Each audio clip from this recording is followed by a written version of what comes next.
여러분, 모두 안녕하세요. 저는 서울 등촌동에 살고 있는 30대 초반의 여성입니다. 저는 얼마 전 TV 뉴스에나 나올 법한 엄청난 일을 경험했는데요. 다름 아닌 제가 바로 결혼 사기를 당할 뻔했었거든요. 저를 사랑한다고 했던 예비 남편이 예비 시모아 짜고 저에게 사기를 치려고 했던 거예요. 그것도 예비 시모와 예비 남편 모두 전문 사기꾼들이었죠.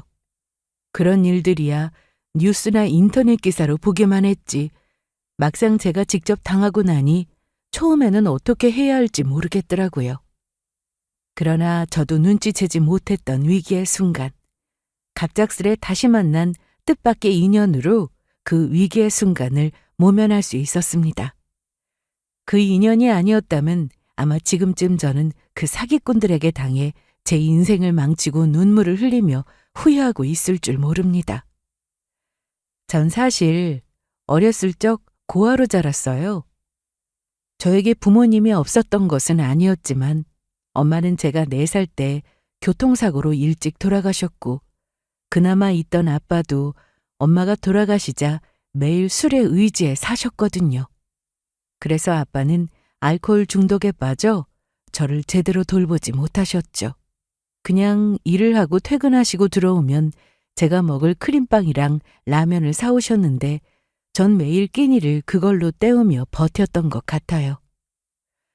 그리고 엄마 사진을 붙잡고 매일 술을 드시며 괴로워하는 아빠를 보며 괜히 제가 죄인이 된 것처럼 눈치를 보며 자라야 했고요.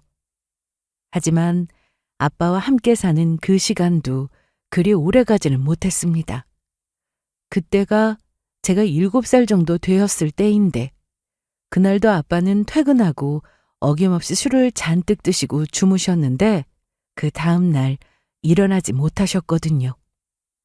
아무리 불러도 미동도 없는 아빠를 보며 그때 제가 얼마나 울었는지 모릅니다. 그리고 그 후에 저는 친할머니 손에 의해 키워졌습니다. 그래도 그때는 비록 가난하긴 했지만 저를 제대로 돌봐주고 사랑해 주시는 할머니가 있어서 너무너무 행복했어요. 할머니랑 반찬 하나, 찌개 하나에 밥을 먹어도 그게 얼마나 맛있었는지 몰라요. 그러나 제 운명은 늘 놀리는 것처럼 저에게 사랑을 주시던 할머니는 제가 초등학교에 입학하고 3학년이 되었을 때 다시는 볼 수 없는 먼 곳으로 떠나셨습니다. 그렇게 저는 자연적으로 보육원에 들어가 살게 되었고 할머니가 돌아가시고 너무너무 슬프고 힘들었지만 그렇다고 저는 좌절하지 않았어요. 할머니가 보고 싶어 보육원에 들어가서 거의 1년 동안은 매일 밤 울면서 지냈지만 할머니가 돌아가시면서 저에게 하신 말씀이 있었거든요. 할머니가 저를 많이 사랑한다고요. 그래서 하늘나라에서 저를 꼭 지켜주고 있을 테니 저보고 아무리 힘들어도 포기하지 말고 씩씩하게 열심히 살라고 하셨죠. 그래서 저는 비록 힘들었지만 좌절하지 않았어요. 제 삶을 포기하지도 않았고요. 그렇게 저는 어엿한 성인이 되었습니다. 고아로 자라서 기댈 곳 하나 없는 세상이었지만 씩씩하게 살아야 한다는 할머니의 말을 기억하며 정말 열심히 살았던 것 같아요. 그래서 처음 고등학교를 졸업하고 저는 백화점에 취직을 하게 되었고 그곳에서 성실히 일하며 돈을 모았습니다. 그리고 어느 정도 돈을 모으고 직장을 나와서 저는 분식집에 취직해 직원으로 일을 하기 시작했습니다. 사실 제 꿈이 작게 김밥 가게를 차리는 거였거든요. 어차피 제가 나이가 들면 회사도 관둬야 하고 그러면 제가 나이가 들어서도 할 수 있는 직업이 뭐가 있을까 생각했는데 우리나라 사람들이 가장 많이 먹는 음식 중에 하나가 김밥이니 김밥 가게를 차리면 딱이다 싶었죠. 제가 자주 갔던 김밥 가게만 해도 사장님이 60이 넘는 여자 사장님이어서 나이 들어서도 얼마든지 할 수 있겠다 싶었어요. 그렇다고 그 일을 쉽게 봤던 것은 결코 아니었습니다. 무슨 일이든 성공하려면 그만한 대가가 따른다는 걸 힘들게 고아로 자란 제가 가장 잘 알고 있었으니까요. 그래서 저는 분식집에서 일하면서 식당을 운영하는 방법이랑 김밥과 함께 라면이나 쫄면 같은 다른 메뉴들을 어떻게 만드는지 배우며 열심히 일했습니다. 제가 27살이 되던 해, 그동안 열심히 일하면서 모은 돈으로 마침내 제 가게를 오픈하게 되었고요. 초반에 자리를 잡는 게 힘들긴 했지만 나이 든 어르신들이랑 또 젊은 친구들이 좋아할 만한 여러 가지 김밥 메뉴를 만들면서 동네에서 나름 잘 나가는 김밥 가게를 만들었습니다. 그렇게 자리를 잡고 나니 제 나이도 30대 초반이 되어 있었고 이만하면 잘 살아왔다 싶었습니다. 그리고 저에게도 어느 정도 마음의 여유가 생기니 뜻하지 않게 사랑이 찾아왔습니다. 저희 김밥 가게에 자주 찾아오던 남자 손님이 있었는데 처음에는 저희 가게에 들러서 김밥을 몇 번 사 먹고 가더니 어느 순간부터 매일 찾아와서 저희 가게 김밥을 사 먹기 시작했던 겁니다. 그것도 매번 올 때마다 김밥 2줄을 사 먹고 갔어요. 그래서 저는 그 남자 손님을 보며 김밥을 정말 많이 좋아하나 보다 싶었어요. 매일 얼굴을 보다 보니 서로 안면을 트게 되었고 조금씩 대화를 나누는 사이가 되었죠. 그러던 어느 날 저에게 아주 예상치 못한 일이 생깁니다. 가게 장사라는 게 해본 사람은 다 경험해 본 것이겠지만 가게 와서 일부러 트집을 잡으며 문제를 일으키는 진상 손님이 가끔 있기 마련이었거든요. 그래서 골치 아픈 경우가 종종 생기기도 하고요. 그날도 저는 어김없이 바쁘게 주문을 받으며 열심히 김밥을 말고 있었는데 술에 거하게 취한 어떤 중년 남자 손님이 들어왔던 겁니다. 그리곤 한쪽에 자리를 잡고 앉더니 큰 소리로 말하기 시작했어요. 야, 여기 김밥 한 줄 내와. 배고프니까 당장 김밥 가지고 오라고. 취한 중년 손님의 모습에 제 일을 도와주던 젊은 직원은 당황하고 말았고 어떻게 해야 할지 쩔쩔매고 있었습니다. 저희 가게는 음식을 주문하면 선불 결제를 해야 하는데 취한 중년 손님이 무서워 보이니 직원도 그 말을 차마 못하고 있던 거예요. 그래서 안 되겠다 싶어서 김밥을 말던 제가 나와서 중년 손님에게 이야기했어요. 손님, 저희 가게는 음식 주문하려면 선불이고요. 저기 보이는 키오스크 가셔서 먼저 주문하셔야 합니다. 하지만 중년 남자는 제 말에 도리어 버럭 화를 내며 갑자기 난동을 부렸습니다. 손님이 가지고 오라면 가지고 올 것이지 뭔 말이 많아. 진짜 한번 나한테 매운맛 좀 보고 싶어서. 손님, 그게 아니고 김밥을 드시고 싶으면 저희 가게는 선불이니 먼저 키오스크에서 주문해서 결제하시라는 거예요. 아니면 현금으로 결제하실 생각이면 잔돈을 거슬러 드릴 테니 현금으로 결제 따로 하시고요. 야, 너가 여기 사장이야? 사장이라는 곳이 나이도 어려서 손님한테 바락바락 대들기나 하고 영 싸가지가 없네. 그래봤자 쥐꼬리만한 구멍가게 나는 주제 더럽게 잘난 척이야. 손님, 정말 이러실 건가요? 자꾸 저희 가게 영업하는데 방해하시면 저 경찰에 신고할 수밖에 없습니다. 손님한테는 저희 가게 음식 팔 생각 없으니까 그만 나가주세요. 아니면 저 진짜 경찰 부르겠어요? 뭐 경찰? 너 내가 누군 줄 알아? 이것들이 좋게 좋게 봐주려니까 사람을 바보로 하나? 그리곤 중년 손님은 갑자기 자신이 앉아있던 테이블 위에 물건들을 엎어버렸습니다. 그래서 제가 정말로 경찰에 전화를 걸어 신고하려고 하자 중년 손님이 저에게 달려들어 손찌검을 하려고 했던 거예요. 그런데 그때 생각지도 못한 사람이 등장했습니다. 매일 저희 가게 와서 김밥 2줄을 시켜서 먹는 단골이었던 남자 손님이 난동을 부리던 중년 손님의 손목을 잡아 저를 때리지 못하게 막았던 것이었습니다. 지금 남의 가게 와서 뭐 하는 겁니까? 나이 먹어서 술을 먹으려면 곱게 먹을 것이지 여기가 어디라고 와서 행패인데? 당장 그만두지 못하겠어? 니놈이 뭔데 감히 내 손을 잡아? 당장 놓지 못하겠어? 젊은 년이 사장이라고 하늘 같은 고객한테 바락바락 대들기나 하고 저런 것을 혼내줘야 한다고. 혼내주긴 뭘 혼내줘. 니놈이야말로 혼나고 싶어 이러나? 뭐? 나를 혼내주겠다고? 너야말로 혼 좀 나볼래? 하지만 중년 손님이 난동을 부리는 것도 거기까지였습니다. 중년 손님이 남자 손님에게 잡히지 않는 한쪽 손으로 주먹을 날리려 하자 남자 손님이 바로 중년 손님의 손목을 잡아 움직이지 못하도록 어깨를 뒤로 꺾어버리며 제압해버렸거든요. 그래서 중년 손님은 남자 손님에게 붙잡힌 채로 저희 가게에서 쫓겨나고 말았죠. 남자 손님은 쫓겨난 중년 손님을 향해 말했어요. 다음에 다시 한번 여기 가게로 찾아오기만 해봐. 그때는 당신 내가 뼈도 못 추리게 할 테니까. 그때는 정말로 경찰에 확 신고해버릴 거라고. 중년 손님은 남자 손님의 말에 바로 도망쳐버렸습니다. 그리곤 남자 손님은 저에게 다가와서 말씀하셨죠. 사장님, 괜찮으세요? 많이 놀라셨죠? 그것보다 이렇게 도와주셔서 감사합니다.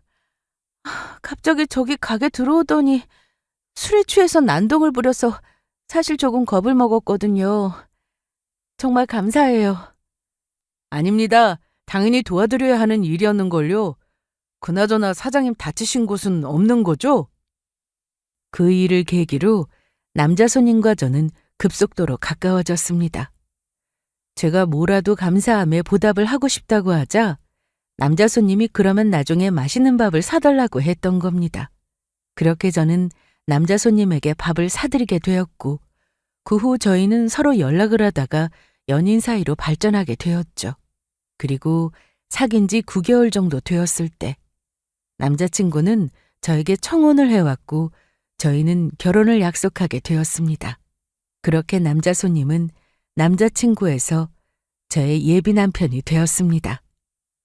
만날수록 보이는 믿음직한 예비 남편의 남자다운 모습에 이 사람이라면 제 평생을 맡겨도 되겠다 싶었거든요. 게다가 알고 보니 예비 남편은 능력 있는 사람이었습니다. 예비 남편은 작은 사업체를 운영하고 있었는데 사업도 잘 되는지 돈도 꽤 잘 버는 것 같았죠. 그런데 예비 남편의 능력을 알게 되자 막상 저는 예비 남편과 결혼하는 것이 조금 걱정이 되었습니다. 예비 남편은 대학도 서울에 있는 명문대 졸업에 사업까지 하는 잘 나가는 사람이었는데 거기에 비해 저는 고졸 출신의 고아에 아무리 돈을 잘 벌어봤자 작은 김밥 가게 사장이었으니까요. 저와 예비 남편과의 결혼을 과연 예비 남편의 부모님이 좋아하실까 싶었던 거죠. 예비 남편은 사실 아빠가 일찍 돌아가시고 시어머니 한 분과 살고 있었는데 예비 시모가 힘들게 키운 아들이 저 같은 사람과 결혼한다는 사실을 반기실까 했어요. 그래서 저는 너무 걱정이 돼 예비 남편에게 그 이야기를 하게 되었죠. 자기야, 그런데 어머니가 과연 나를 마음에 들어 하실까? 내가 자기에 비해 너무 부족한 사람이라 그게 너무 걱정이 돼. 걱정이 되긴 뭐가 걱정이 돼, 자기야. 그런 건 절대로 걱정하지 마. 우리 엄마 사람 조건이나 배경 같은 거로 평가하시는 분 절대로 아니라고. 그리고 자기가 어때서 그 나이에 혼자 힘으로 어엿한 김밥 가게 사장님까지 되었는데 그보다 멋진 일이 어디 있어? 내가 저번에도 말했지만 우리 엄마한테 자기 이야기하니까 엄청 좋아하셨다니까? 자기도 우리 엄마 만나보면 자기를 얼마나 마음에 들어 하시는지 알게 될 거야. 예비 남편의 말에 저는 용기를 얻어 시댁에 인사를 드리러 가게 되었습니다. 그런데 예비 남편 집은 제가 생각했던 것보다 더 잘 사는지 아주 집도 으리으리하더라고요. 게다가 예비 시모는 예비 남편의 말처럼 저를 굉장히 환대해 주셨어요. 아이고, 예쁜 우리 예비 며느리 왔네. 세연아, 어서 오거라. 우리 아들한테 말로만 들었지 이렇게 보니 정말 반갑구나. 예, 어머니, 저도 만나 뵙게 되어 정말 좋네요. 어머니, 앞으로 잘 부탁드립니다. 잘 부탁드리긴. 나는 그 뭐냐, 며느리 시집살이 시키는 그런 이상한 시어머니 아니니까 너희들이 잘 살기만 하면 돼. 다른 건 아무것도 바라는 거 없어. 그나저나 우리 예비 며느리 보니까 내가 너무 기분이 좋네. 아주 날아갈 것 같아. 그때까지는 예비 남편이나 예비 시모의 행동이 이상한 점을 전혀 찾지 못했습니다. 그냥 이렇게 따뜻하고 좋은 사람들이 제 가족이 된다는 것이 저에겐 그저 너무 행복하고 좋기만 했습니다. 하늘에 계신 저희 할머니가 지금 모습을 보면 얼마나 뿌듯하고 행복해 하실까 그 생각만 들었어요. 그러나 이상한 일이 시작된 것은 바로 그 후부터였습니다. 저는 고아의 부모님도 없고 이미 시어머니에게 인사도 드렸으니 따로 상견례 같은 건 안 해도 된다고 생각했거든요. 그런데 예비 시모 말이 제가 부모님이 없으니 상견례는 못해도 좋은 식당으로 데리고 가 꼭 밥 한 끼 먹이고 싶다고 하는 거였어요. 그래야 하늘에 있을 저희 부모님이나 할머니도 안심하고 좋아하실 거라고요. 그때는 예비 시모나 예비 남편의 시커먼 속내도 모르고 그저 저를 이렇게까지 챙겨주나 싶은 마음에 감동해서 눈물이 나올 뻔했었죠. 그때는 정말로 예비 시모가 늙어서 돌아가실 때까지 내가 잘 모셔야겠다는 생각까지 했으니까요. 그 모든 행동들이 저를 배신하기 전 자신들을 믿게 만들기 위한 계획된 행동이었는지도 모르고요. 하지만 예비 남편과 예비 시모에 대한 믿음이 와장창 깨진 것은 예비 시모와 예비 남편과 함께 식당에 가고부터였습니다. 그때는 정말 하늘이 무너지는 기분이었죠. 그것도 처참하게요. 식당은 예비 시모가 예약해서 가게 된 곳이었는데 상견례 장소로 유명한 고급 식당이었어요. 그 자리가 상견례 대신한 자리에다가 예비 시모와 처음 외식하는 식사 자리이니 괜히 긴장이 되더라고요. 그래서 저도 모르게 조금 긴장한 채로 예비 시모와 예비 남편과 함께 밥을 먹는데 음식을 나르는 여성 종업원 중 한 명이 왠지 모르게 얼굴이 낯이 익는 거였습니다. 더욱이 그 여성 종업원이 유독 저에게 친절했었는데 그래서 얼굴이 낯이 익은 느낌이 드는 건가 하고 특별히 신경 쓰지 않았습니다. 하지만 그 후 일어난 일은 제가 전혀 예상 못했던 일이었어요. 예비 남편과 예비 시모와 함께 밥을 먹고 식당에서 나가려고 하는데 저에게 친절했던 여자 종업원이 예비 남편과 예비 시모가 화장실로 들르겠다며 먼저 나간 사이 몰래 저에게 다가와 술며시 쪽지를 건네줬던 겁니다. 세연아, 나 너랑 같은 보육원에 다녔던 친구인데 기억 안 나니? 너한테 꼭 해줄 말이 있어. 내가 너한테 말 시켰다는 사실은 네 시어머니랑 남자친구는 절대 몰라야 해. 내가 주는 쪽지 나중에 너 몰래 꼭 읽어봐. 너한테는 너무너무 중요한 일이라서 그래. 네 시어머니랑 남자친구 오기 전에 나는 먼저 가볼게. 너랑 나랑 아는 사이라는 거 두 사람에게 절대 비밀이다. 그렇게 여자 종업원은 이상한 말을 남기고 예비 시모와 예비 남편이 오기 전에 재빨리 자리에서 도망쳤습니다. 저도 그때 여자 종업원이 하는 말이나 행동이 심상치가 않아 쪽지를 재빨리 제 핸드백에 숨겼고요. 예비 시모와 예비 남편이 화장실에서 나왔을 때는 아무렇지 않은 척 재빨리 웃어 보였습니다. 예비 시모와 예비 남편이 자기네 집에 가서 차를 한 잔 마시고 가자는 권유에도 저는 컨디션이 좋지 않아서 쉬어야 할 것 같다며 바로 헤어졌고요. 그렇게 집에 도착하자마자 황급히 여자 종업원이 저에게 줬던 쪽지를 핸드백에서 꺼내 확인하게 되었습니다. 그리고 쪽지에 담긴 내용을 보고 저는 정말로 화들짝 놀라고 말았죠. 세연아 안녕? 네가 날 아직 기억할지 모르겠지만 나 너랑 같이 보육원에서 자란 지은이야. 우리 보육원에서 불났을 때 네가 살려줬던 그 박지은.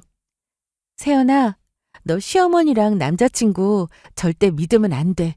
그 두 사람 결혼으로 사람 등쳐먹는 사기꾼들이라고. 우리 자세한 이야기는 만나서 하자. 내가 내 전화번호 남길 테니까 언제든지 연락 줘. 그러면 네 연락 기다리고 있을게. 친구의 말에 저는 눈앞이 깜깜해지는 것 같았습니다. 저의 평생 가족이 될 거라 믿었던 사람들이 사기꾼이었다니. 그것도 결혼으로 사람을 속여서 돈이나 가로채는 사기꾼이요. 그리고 저는 낯이 익었던 여자 종업원이 누구였는지도 그제야 알 수 있었습니다. 제가 보육원에서 생활했을 무렵 저랑 가장 친했던 단짝 친구나 다름없었던 친구였어요. 그때 지훈이란 친구랑 친해졌던 계기는 쪽지에 나와 있던 대로 제가 친구의 목숨을 살려준 것의 계기였습니다. 보육원에서 잠을 자고 있었는데 주방 쪽에 설치했던 멀티탭에서 불이 나서 큰일 날 뻔했던 적이 있었거든요. 불이 났었을 때가 늦은 밤이라 다들 잠을 자고 있어 불이 번지는 것도 몰랐고요. 불이 났다는 소리에 보육원에 있던 사람들은 자다가 놀라서 밖으로 나오고 있었는데 불은 삽시간에 번진 상태라 연기도 많이 나고 눈앞이 잘 보이지 않아 밖으로 나가는 것이 매우 힘든 상황이었어요. 그런데 제가 도망가던 1층 내려가는 계단에 지은이란 친구가 연기를 너무 많이 마신 것인지 쓰러져 있더라고요. 평소 몸이 조금 약하기도 했고요. 그래서 저는 그런 친구를 부축해 밖으로 나왔고 그렇게 친구의 생명을 제가 살리게 되었습니다. 그 후 친구는 저에게 고마운지 가깝게 지내며 서로를 챙겨주다가 제일 친한 단짝 친구가 되었어요. 하지만 친구는 보육원 화재 사건이 있은 후 얼마 지나지 않아 그곳을 떠나게 되었습니다. 친구는 저와 다르게 부모님이 계셨거든요.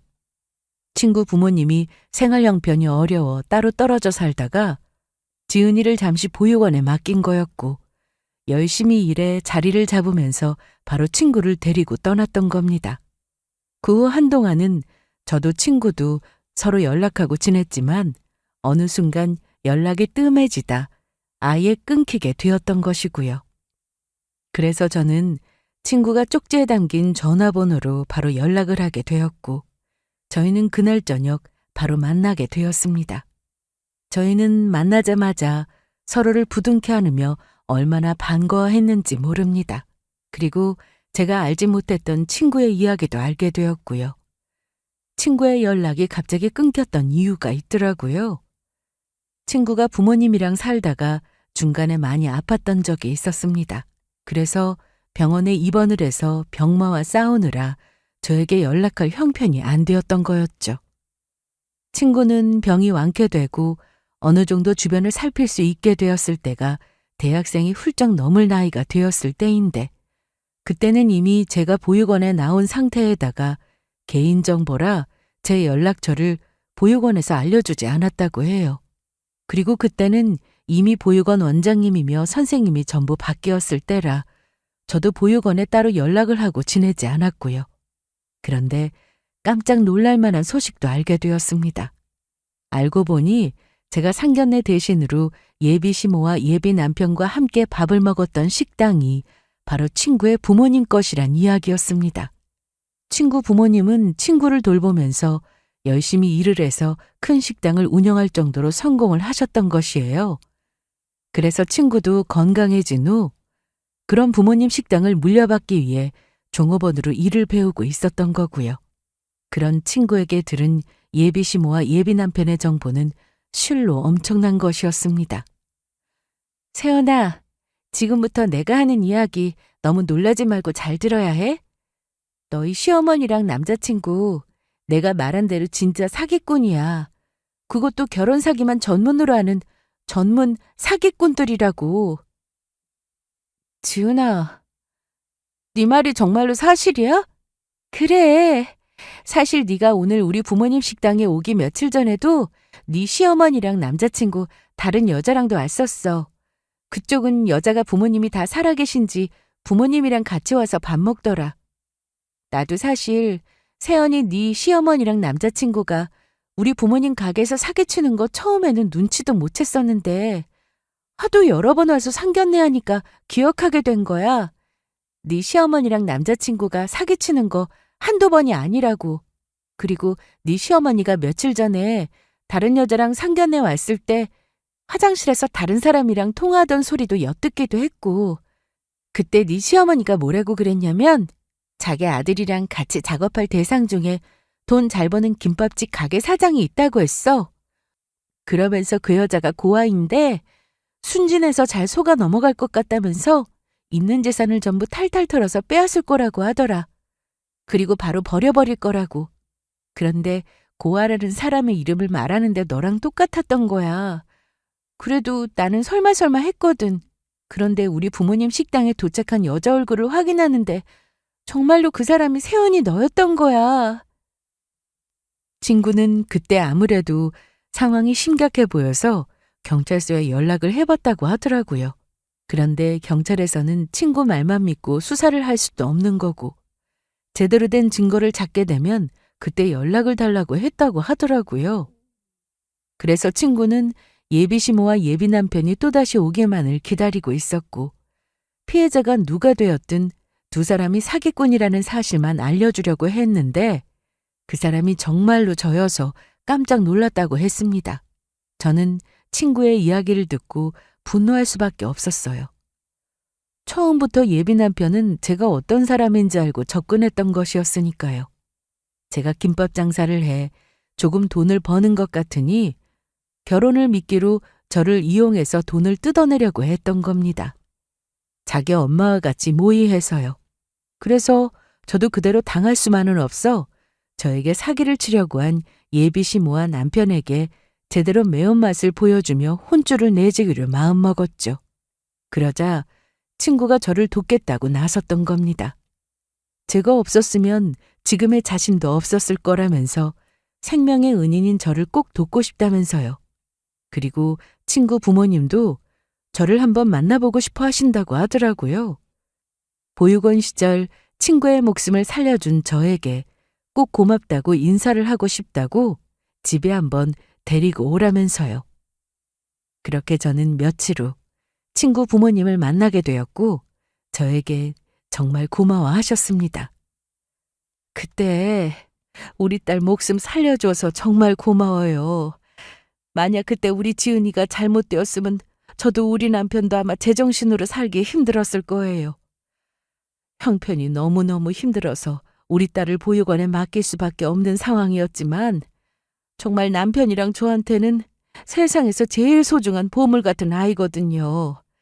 그래서 우리 딸을 보육원에서 데리고 오려고 정말 열심히 남편이랑 일하며 살았고요. 우리 딸 목숨 살려준 거 다시 한번 감사드려요. 그래요, 세연 씨. 저도 감사합니다. 세연 씨 아니었으면 우리 지은이 지금 이 세상 사람이 아니었을 겁니다. 그러니 힘든 일 있으면 언제든지 이야기만 해요. 집사람이랑 나랑 할 수 있는 일이라면 그것이 무엇이 되었든 기꺼이 도울 테니. 남편 말이 맞아요. 우리가 도울 일 있으면 언제든지 이야기해요. 아니에요. 그때 제가 당연히 해야 할 일을 한 것뿐인걸요. 그리고 저 지은이 친구인데 두 분 부디 말씀 편하게 해주세요. 괜찮다는 제 말에도 친구 부모님은 제 두 손을 꼭 붙잡고 고맙다며 여러 번 인사를 하셨습니다. 친구 부모님은 제가 생각했던 것보다도 더 인자하고 좋으신 분들이었습니다. 그러다 보니 저는 그날 친구네 집에서 밥을 먹으며 제 사정에 대해 이야기를 드리게 되었고 당연히 두 분도 저희 예비 시모와 예비 남편의 일을 저에게 들어 알게 되었습니다. 그러자 친구 부모님은 제 사정을 듣더니 친구와 함께 저를 기꺼이 돕겠다고 나오시더라고요. 제가 사기꾼들에게 결혼 사기를 당할 뻔했다는 사실을 알자 무엇이든 도울 테니 필요하면 이야기하라면서요. 그래서 저도 일단 알겠다고 말하며 감사하다고 말씀드렸습니다. 도움이 필요하게 되면 꼭 말씀드리겠다고 했고요. 그리고 저는 탐정사무소에 연락해 예비 시모와 예비 남편에 대한 뒷조사를 시작하게 되었습니다. 그랬더니 친구의 말처럼 예비 시모와 예비 남편에게 사기를 당했던 피해자가 한둘이 아니었던 겁니다. 결혼을 빌미로 이미 여러 여성들에게서 재산을 가로챘었습니다. 더군다나 두 사람에게 당한 피해자들은 하나같이 전문 직종에서 일을 하거나 사업이나 장사를 해서 돈을 벌어 자수성가한 여성들로 어느 정도 재산을 가지고 있는 사람들이었어요. 더욱 기가 막혔던 것은 제가 처음 인사드리러 갔던 시댁 집도 남편 집이 아닌 예비 시모와 예비 남편이 사기친 여성에게서 얻은 신혼집 중 하나였던 거고요. 게다가 제 가게에 와서 술에 취해 난동을 부렸던 중년 남자 손님도 예비 시모와 예비 남편을 도와주었던 한패였던 겁니다. 예비 남편의 학력이나 직업도 전부 가짜이고요. 그래서 저는 바로 예비 시모와 예비 남편에게 복수할 계획을 세우게 됩니다. 그리고 예비 시모와 예비 남편에게 복수하는데 아무래도 친구와 친구 부모님이 도움이 필요할 것 같아 정말로 부탁을 드리게 되었어요. 친구 부모님도 흔쾌히 도와주겠다고 하셨죠. 하지만 그 사실을 알 리 없는 예비 시모와 예비 남편은 기어이 제 앞에서 본색을 드러내기 시작했습니다. 어느 날인가 예비 시모와 예비 남편이 저에게 중요한 할 말이 있다면서 카페에서 만나자고 하더니 바로 돈 이야기를 꺼냈던 겁니다. 세연아, 우리가 이렇게 너를 보자고 한 것은 너에게 우리가 아주 좋은 기회를 주기 위해서다. 예? 어머니 좋은 기회라뇨? 무슨 좋은 기회요? 사실은 나도 이 말을 너한테 할까 말까 고민을 했었는데 너를 부자로 만들어줄 수 있는 일이라 내가 가만히 있을 수가 없지 않니? 언제까지 그 쥐꼬리만한 구멍가게에서 김밥이나 말고 있을 거야? 네가 그동안 김밥 말면서 모아둔 돈도 조금 될 것 같은데 너 그동안 모은 돈으로 한번 우리 아들 회사에 투자해보는 게 어떻겠니? 우리 아들이 이번에 아주 좋은 사업 아이템을 개발하게 되었는데 여기저기서 이미 소문을 듣고 우리 아들 회사에 투자를 하고 싶다고 하더라? 그런데 아무리 생각해봐도 다른 사람들이 투자하게 해서 돈을 벌게 하느니 어차피 우리 한 식구가 될 세연이 네가 우리 아들 회사에 투자해서 돈을 벌게 해주면 어떨까 하고 내가 생각이 들었던 거다. 그래서 아들 말로는 괜히 결혼 전에 그런 말 했다가 우리가 너한테 돈 뜯어내려고 거짓말한다고 오해할 수도 있다고 말리는 걸 그래도 이게 다 전부 세연이 너를 위한 일이니 말이라도 해보자 싶어서 그 얘기하려고 만나자고 한 거다. 세연이 네 생각은 어떠니? 우리 아들 회사에 투자해볼 생각 있어? 그래 자기야. 나도 조금 조심스럽긴 한데 우리 엄마 말대로 남 좋은 일 시키느니 자기가 정말 큰 부자 될 수 있는 좋은 기회니까 한번 고민해봐. 내가 자기가 투자한 돈 절대 안 까먹고 정확히 10배로 불려줄게. 예비 시모와 예비 남편의 말에 두 사람이 기어코 제 돈을 뜯어내려 한다는 걸 눈치챌 수 있었습니다. 어쩌면 두 사람이 사기꾼이란 사실을 몰랐다면 순진한 마음에 제가 속아 넘어갈 수도 있었겠지만 이미 친구의 도움으로 두 사람이 사기꾼이란 사실을 알게 되었으니 제가 절대로 넘어갈 리 없었죠. 하지만 일단 두 사람에게 복수를 하기 위해서 예비 시모와 예비 남편에게 속아 넘어가는 척을 해야 했습니다. 세상에, 정말요? 그러면 나 그동안 모아뒀던 돈으로 미나 씨에게 투자하면 부자 될 수 있는 거예요? 어머니, 너무 좋은 생각 같아요. 저 미나 씨 회사에 투자할래요. 와, 이게 웬 봉이냐? 그게 아니고, 세연아, 정말이지? 정말 우리 아들 회사에 투자할 거지?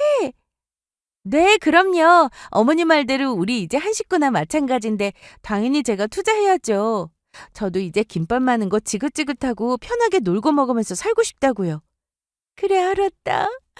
그러면 너 돈 준비되는 대로 우리한테 연락해 주는 거다? 예, 어머니 그럴게요. 걱정하지 마세요. 아이, 자기야, 정말 잘 생각했어. 내가 정말 열심히 사업해서 자기 꼭 부자로 만들어줄게. 제가 그동안 모아두었던 돈을 주겠다는 말에 예비 시모와 예비 남편은 좋아서 입이 찢어지려고 했습니다. 그것이 두 사람에게 복수하기 위한 함정인지도 모른 채요.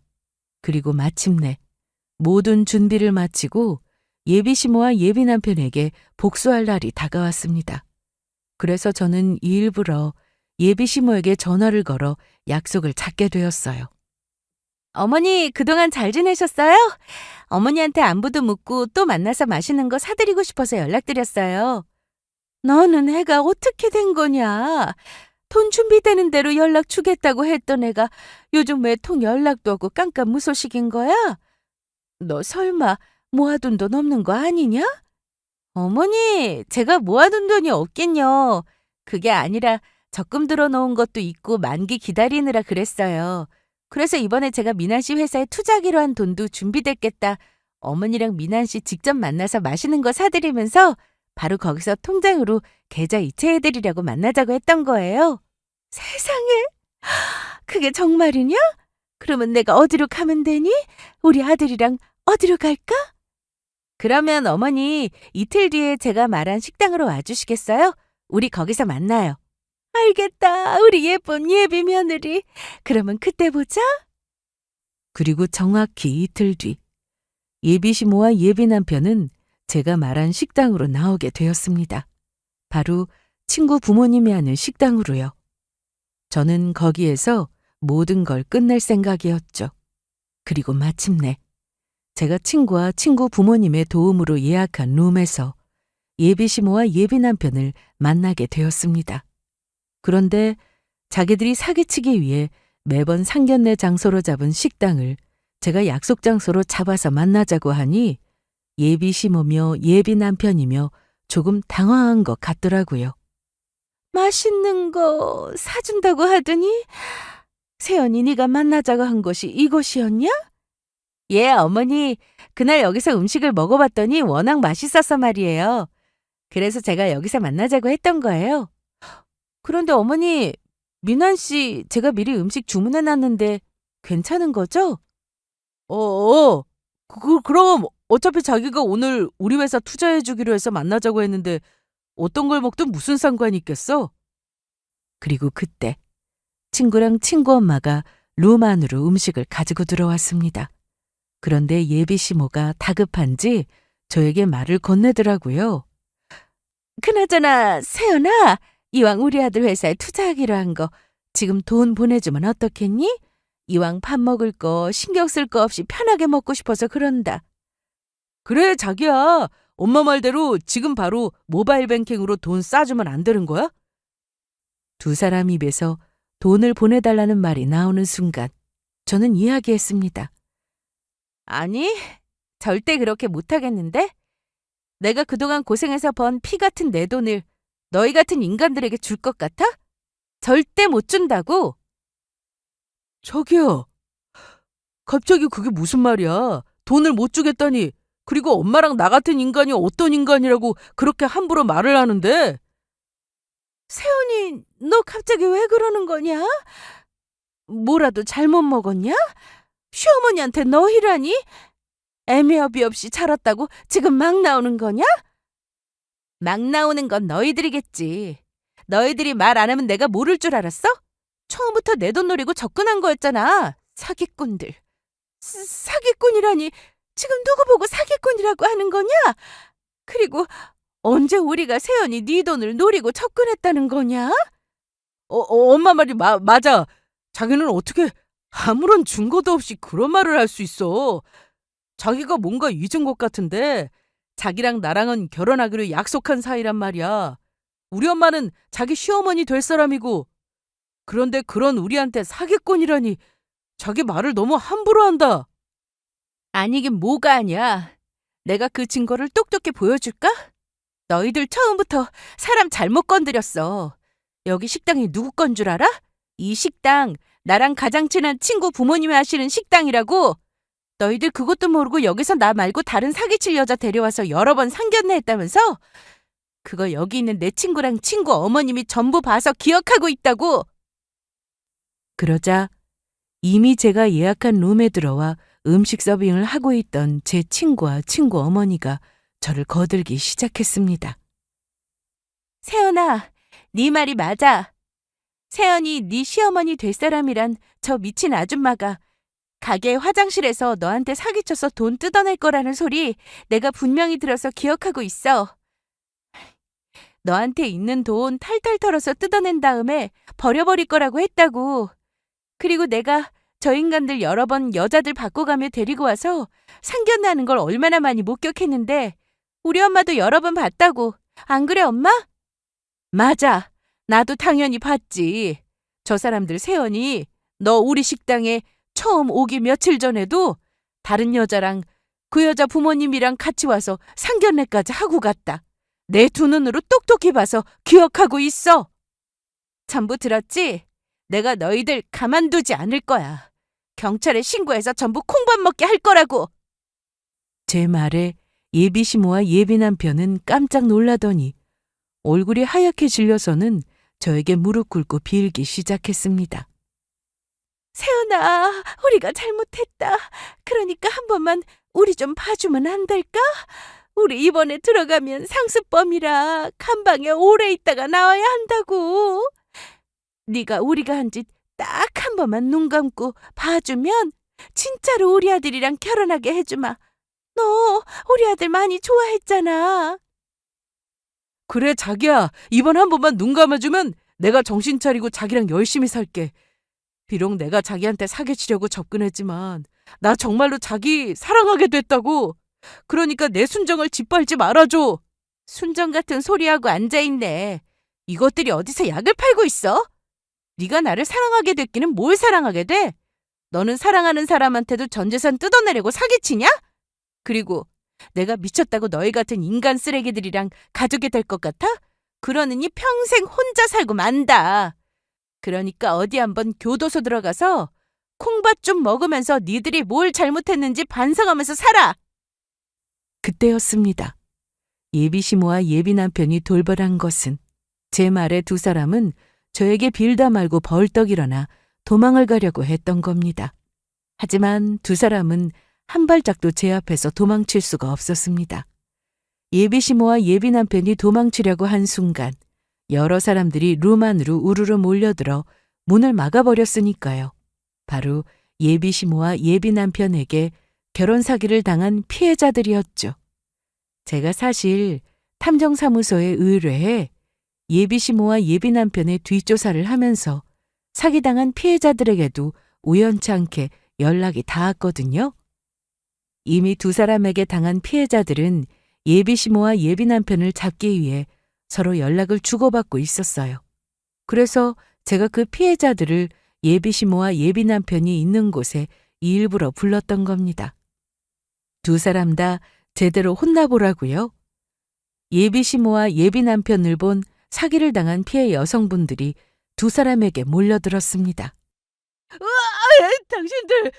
당신들 여길 어떻게 하긴 어떻게 왔겠냐? 네 두 모자 사기단이 여기 있다는 연락받고 왔지. 사기꾼들 이제야 만나네. 니들 사기쳐서 내 재산 뜯어가서 잘 살 것 같았냐? 저도 저 인간들한테 당했어요. 돈 다 뜯기고 버려졌다고요. 여러분, 이런 것들은 그냥 말로 해서는 안 됩니다. 제대로 매운맛 좀 보여주자고요. 저 두 인간들 아작을 내고 같이 콩밥 먹으렵니다. 그렇게 말이 끝난과 동시에 피해자들이 예비 시모와 예비 남편의 머리채를 잡아뜯으며 정말로 먼지가 나도록 두 사람을 패기 시작했습니다. 그러자 예비 시모와 예비 남편의 얼굴에 코피가 흐르기 시작했죠. 그리고 그때 매우 웃긴 상황이 벌어졌는데 친구랑 친구 엄마가 저 대신 복수를 해주겠다면서 예비 시모와 예비 남편이 피해자들에게 정신없이 맞는 사이 은근슬쩍 끼어들어 제대로 두 사람의 머리채를 잡아 머리에 땜빵이 생기도록 잔뜩 꺼들어놨던 것이었어요. 그리고 친구랑 친구 엄마가 자리에서 물러났을 때쯤 예비 시모와 예비 남편을 잡기 위해 경찰들이 들이닥쳤습니다. 이미 예비 시모와 예비 남편에게 당한 피해자들이 두 사람을 고소해 지명수배가 내려진 상태였거든요. 그래서 저는 예비 시모와 예비 남편을 만나기 며칠 전에 예비 시모와 예비 남편의 사건을 맡은 담당 형사에게 연락을 해 두 사람을 만날 장소를 알려준 상태였고 경찰관님들은 식당 주변에서 잠적하고 있다가 예비 시모와 예비 남편이 식당에 들어가는 걸 확인하고 잡으러 왔던 겁니다. 예비 시모와 예비 남편은 제가 신고해 경찰까지 나타날 줄 몰랐던 건지 정말 화들짝 놀라며 피해자들에게 맞은 와중에도 도망가려 했습니다. 결국 바로 잡혀서 수갑이 채워진 상태로 경찰서로 끌려가긴 했지만요. 그리고 경찰관님들에게 붙잡혀가는 예비 시모와 예비 남편을 보며 피해자분들은 모두 박수를 치며 환호했습니다. 그 상황에서 눈물을 흘리는 건 예비 시모와 예비 남편뿐이었죠. 두 사람이 잡힌 후에야 저도 안도의 한숨을 내쉴 수 있었고요. 그리고 결국 두 사기꾼 모자는 콩밥을 먹게 되었습니다. 물론 저희 가게를 찾아와 행패를 부린 중년 남자도 같이요. 두 사기꾼 모자는 정말로 잘못을 많이 저질렀던 것인지 가중처벌이 되면서 오랫동안 세상 밖으로 나오긴 힘들 거라고 담당 형사님이 말씀해 주시더라고요. 두 사기꾼 모자에게 당한 피해자들도 제가 두 사람을 잡을 수 있게 도와줘서 고맙다고 연락을 해왔고요. 그리고 형사님이 취조하면서 알게 된 사실인데 이미 예상은 했던 거지만 두 사기꾼 모자는 제가 김밥 장사로 이미 어느 정도 재산을 가지고 있다는 사실을 알고 일부러 접근을 했다고 하더라고요. 그리고 친구네 부모님 식당에 두 사기꾼 모자가 여러 피해자 여성을 데리고 올 수 있었던 것은 저처럼 두 사람에게 당한 지 얼마 안 돼 두 사람이 사기꾼이란 사실을 몰라서 아직 신고한 사람이 없어서 그랬던 것이었고요. 하지만 이미 그 전에 당한 사람이 많으니 제가 연락한 순간 모두 두 사기꾼 모자를 혼내주기 위해 직접 찾아왔던 거죠. 그렇게 저는 친구와 친구 부모님 덕에 큰 위기를 모면할 수 있었습니다. 제가 친구와 친구 부모님께 감사하다고 이야기하자 절대로 그럴 필요가 없다고 하더라고요. 친구 목숨을 구해준 것에 비하면 아무것도 아니라면서요. 그러면서 진짜 가족만큼은 아니겠지만 친구와 친구 부모님이 저의 가족이 되어주겠다고 하더라고요. 그러니까 절대 혼자라고 생각하지 말고 앞으로는 좋은 일도 나쁜 일도 언제든지 이야기하며 같이 하자고요. 그 말을 듣는데 얼마나 감사했는지 모릅니다. 그래서 지금까지 친구와 저는 친자매처럼 잘 지내고 있습니다. 친구 부모님도 저를 정말 많이 챙겨주고 계시고요. 친구네 집에 놀러 가서 가끔 잠을 자고 오는 경우가 있는데 그럴 때면 친구 어머님이 저에게 제가 좋아하는 음식들을 잔뜩 해주시곤 합니다. 게다가 제가 먹을 음식들까지 잊지 않고 매번 보내주고 계시기까지 하고요. 심지어 가족 여행으로 함께 여행을 가기도 합니다. 친구 부모님 말씀이 정말로 제가 남 같지 않고 딸을 하나 더 얻은 기분이라고 합니다. 저도 정말로 가족이 생긴 기분이고요. 그리고 저에게 한 가지 더 좋은 소식이 생겼어요. 저희 김밥 가게가 입소문을 타면서 이제는 전국에서 찾아오는 맛집이 되었거든요. 그래서 아무래도 조만간 김밥집 2호점도 차리게 될 것 같아요. 제가 어떻게 식당을 운영하면 좋을지 친구 부모님이 많이 도와주시겠다고 했고요. 어린 시절 친구의 목숨을 구해주었던 일이 저에게 이런 큰 행운과 행복으로 다시 되돌아올 줄은 정말 몰랐습니다. 그래서 늘 감사한 마음으로 앞으로도 최선을 다해 살아갈 생각입니다. 이제는 하늘에 있는 부모님도 그리고 할머니도 편히 지낼 수 있겠죠?